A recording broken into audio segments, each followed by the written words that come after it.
The Clay softball team saw their season come to a close yesterday, losing to Mishawaka in the sectionals. But for head coach Gabe Rodriguez, wins and losses have a little different meaning. Alex Wilcox has more.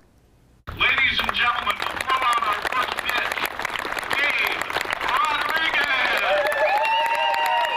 On a gorgeous spring Saturday, Clay head coach Gabe Rodriguez and her son Gabe shared a special moment on the diamond as Gabe threw out the first pitch at the Fight Against Cancer softball tournament. Just 2 years ago, it was a moment that seems like it might never happen. June 9th, 2015 started as a normal day, with Katie taking care of her then 2-year-old son Gabe when she noticed he didn't look quite right. That morning that he was having some bruising, and we thought maybe he should be seen by the pediatrician.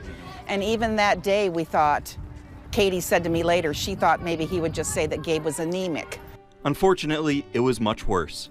Later that day, they got a call with the heartbreaking news: Gabe had leukemia. My first thought was, as a parent, not only was this my grandchild, but now how as a parent was I going to be there for my own child, for my daughter. The family then raced down to Indianapolis to begin treatment at Riley Children's Hospital. We were at the hospital a lot at the very beginning of all this, every other day, sometimes for 5 days on end when we would have to spend the night and for different chemo treatments. At the time, Katie was in her 4th season as the head coach for Clay softball. Captain! But with her son in the hospital, her coaching duties took a back seat. When Gabe got sick, I thought that I would have to resign. But her family, friends, and even rival coaches wouldn't let that happen. I just have so much support. My dad helps me.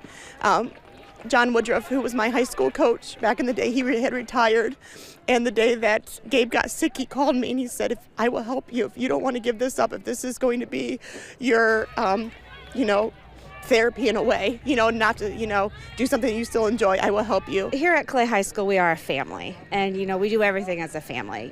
When Katie can't make something, us as a coaching staff, we step up and we just go with it. With the outpouring of support, Katie was able to stay on as coach while being there for Gabe.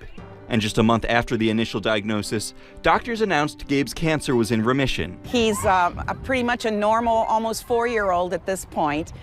To see him right now, you would never know that he was sick, and we don't consider him sick. Gabe doesn't really realize how sick he was, and how we are battling this, and so you would never know. You would just never know how strong he's been. At this point, all his family wants for him is normal, but they'll take special too.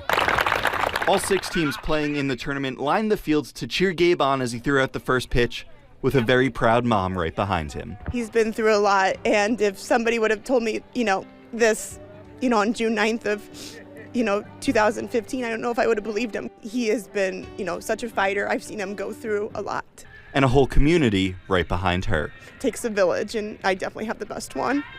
Alex Wilcox, News Center 16. After all the support they've received in their fight, they want to make sure they return the favor. All of the proceeds raised from that tournament will be used to buy toys for other kids fighting cancer at the Pediatric Oncology Unit at Memorial. Katie says they raised over $2,000.